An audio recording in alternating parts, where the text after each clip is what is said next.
இயேசுவில் என் அன்பு சகோதர சகோதரிகளே, ஆண்டவர் நாமத்திற்கு சோத்திரம். தினம் ஒரு ஜப வழியாக பேசிக்கொண்டிருப்பது உங்கள் அன்பு சகோதரன் பிரபு. எப்படிங்க இருக்கீங்க?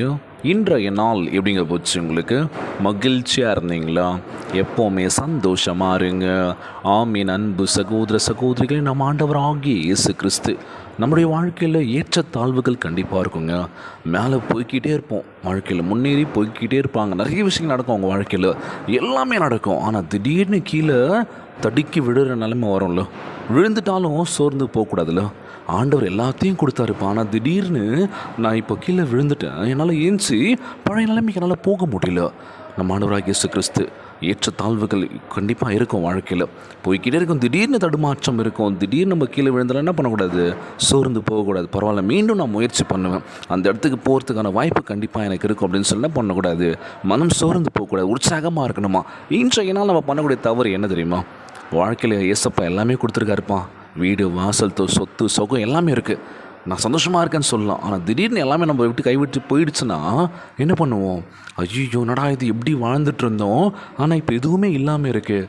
ஆண்டவர், ஏன் ஆண்டவர் இந்த நிலைமை? ஸோ வாழ்க்கையில் எது நடந்தாலும் சரி, ஆண்டவர் நீங்கள் பார்த்துக்கோங்க, எங்களுக்கு பாலமாக இருங்க, பக்க பலமாக இருங்க அப்படின்னு சொல்லி கேட்கலாமா இயேசப்பா கிட்ட? இன்றைய நாள் நம்ம ஆண்டவராக இயேசு கிறிஸ்து இயேசுவை விசுவசிப்பதால் நமக்கு மெய்யான நித்திய பாலத்தை பயன்படுத்துவதற்கு அனுமதி இருக்கின்றது. 1 யோவான் 2:20 முன்னெடுத்து வாசிச்சு பாருங்களேன். அழகான வார்த்தைங்க. இன்றைக்கி விசுவாசம் நம்மளுடைய வாழ்க்கையில் இருக்கான்னு பார்க்கணும்ல. நம்ம வாழ்க்கையில் ஜெயிச்சுக்கிட்டே இருப்போம், எல்லாமே கிடச்சிக்கிட்டே இருக்கும், ஒவ்வொன்று வாழ்ந்துட்டுருக்கோம். திடீர்னு ஒரு பிரேக் வந்துடுச்சு, எல்லாமே போயிடுச்சு, கைவிட்டுனா என்ன பண்ணுவோம்? அவ்வளோதான், தப்பான பாதி நோக்கி நம்ம போவோம். தற்கொலை பண்ணிக்கலாம்ப்பா, எல்லாமே போயிடுச்சு, சொத்து சோகம் எல்லாத்தையும் இழந்துட்டேன், எல்லாமே போயிடுச்சுன்னு சொல்லி என்ன பண்ணுறாங்க? நிறைய பேர் லைஃப்பை முடிச்சுக்கிறாங்க. அது இல்லைங்க வாழ்க்கை. ஏன் எதனால் இது ஆச்சுன்னு சொல்லி யோசிக்கணும். நம்ம இவ்வளோ சம்பாரிச்சு இவ்வளோ வச்சுருக்கோம், திடீர்னு எல்லாமே போயிடுச்சு அப்படின்னா, ஸோ நம்மக்கிட்ட ஏதோ விஷயம் நடந்துகிட்ருக்கு, அதை நம்ம சரி செஞ்சு ஓகே இதெல்லாம் பண்ணக்கூடாது, இது பண்ணால் தான் நம்ம லாஸ் ஆகுதுன்னு சொல்லி நம்ம அதுலேருந்து வெளியே வர பார்க்கணும்ல. இன்றைக்கி தவறான முடிவுகள், கடன் வாங்கி ஒரு சில விஷயங்கள் பண்ணுறோம், அந்த கடனை திரும்ப தரல அப்படின்னு என்ன பண்ணுறாங்க? குடும்பத்தோடவே தற்கொலை பண்ண ஆரம்பிக்கிறேன். இவ்வளோ கடன் ஆயிடுச்சு பிரதர், என்ன பண்ணுறதுன்னு தெரிலன்னு சொல்லி எத்தனை பேர் கலங்கி நிற்கிறோம்ல, மனம் உடஞ்சி போகிறோம்ல. சோர்ந்து போகாதீங்க, இன்றைக்கு நீர் என்னோடனே கூட இருப்பா என்று நம் ஆண்டவராகிய இயேசு கிறிஸ்து வாக்கு பண்ணியிருக்கின்றார். அதனால் சோர்ந்து போகாதீங்க, உற்சாகமாக இருங்க. தினந்தோறும் ஜெபியுங்கள். நம் மனம் திறந்து பேசுகின்ற பொழுது, ஆண்டவரத்தில் ஜெபிக்கின்ற பொழுது நம்மை சீர்படுத்துகின்றார். நம் பலவீனத்தில் அவருடைய பலன் பூர்ணமாக விளங்குகின்றது. ஆண்டவரே, இன்றைக்கு நாங்கள் செய்யக்கூடிய ஒவ்வொரு விஷயத்திலும் சரி, இன்றைக்கு மட்டும் இல்லை, எங்கள் வாழ்நாள் முழுவதும் நாங்கள் செய்யக்கூடிய ஒவ்வொரு காரியத்திலும் உங்களுடைய ஆசீர்வாதம் எப்போவுமே இருக்கணும்னு சொல்லி கேட்கணும்னு சொல்லி கேட்கலாம் ஏசப்பா கிட்ட. அன்பானவர்களே, ஆண்டவராக இயேசு கிறிஸ்துவை முழுமையாக நம்புங்க.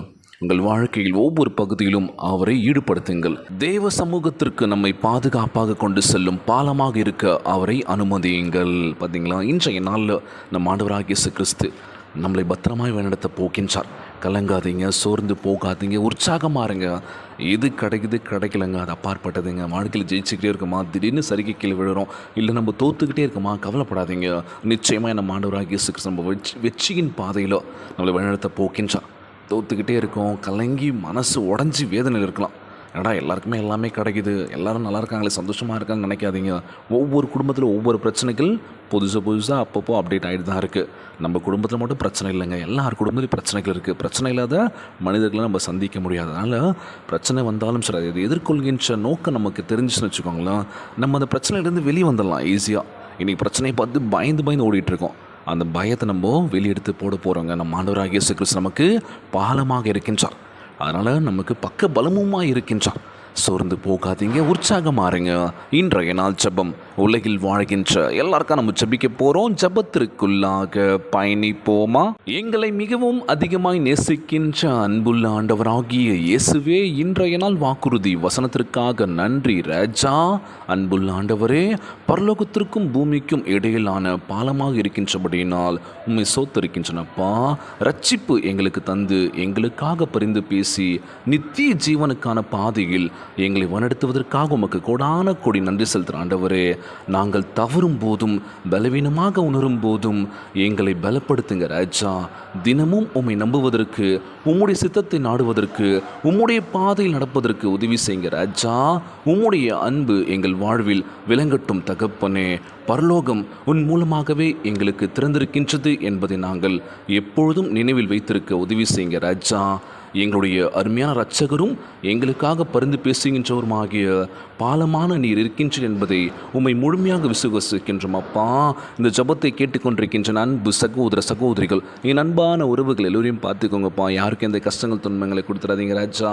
நோய் நொடியினால் அவதிப்பட்டு கொண்டிருக்கின்ற ஒவ்வொரு சகோதர சகோதரிகளை உமது கரங்களால் தொட்டு நோய் அகற்றி போடுவீராக. உம்மால் கூடாத காரியம் ஒன்றும் இல்லாண்டவரே. பலப்படுத்துகின்ற கிறிஸ்துவினாலே எல்லாவற்றையும் செய்ய பலனுண்டு என்று சொல்லியிருக்கீங்கப்பா. நாங்கள் சோர்ந்து போகும்போதும் வேலையில் கூட நீரே எங்களுக்கு ஆறுதலாக இருந்து நல்ல ஒரு வழிகாட்டியாக இருப்பேன் நம்புகிறேன் ஏசப்பா. எல்லோரையும் பார்த்துக்கோங்கப்பா. கண்ணீரும் கவலைமா ஜெபிச்சு கொண்டிருக்கின்ற ஒவ்வொரு சகோதர சகோதரிகளை கண்ணீரை தொடப்பீராக ராஜா. எங்கள் வாழ்வில் அற்புதங்களையும் அதிசயங்களையும் காண செய்வீராக தகப்பனே. ஒவ்வொரு குழந்தை செல்வங்களை ஆசீர்வதிங்கப்பா. உடல் தெம்பும் வலிமை தர வேண்டும் என்று கேட்குறேன்ப்பா. கணவன் மனைவிக்குள்ள ஒற்றுமையை கொடுங்க, சமாதானத்தை கொடுங்க சொல்லி கேட்குறேன்ப்பா. எல்லோரும் ஆண்டவரே, இன்றைய நாள் ஜெபம் இயேசுவின் விலையேற பெற்ற நாமத்தினாலே ஜெபிக்கின்றேன் நல்ல பிதாவே. ஆமேன், ஆமேன். இயேசுவுக்கே புகழ், இயேசுவுக்கே நன்றி. மரியே வாழ்க. God bless you all.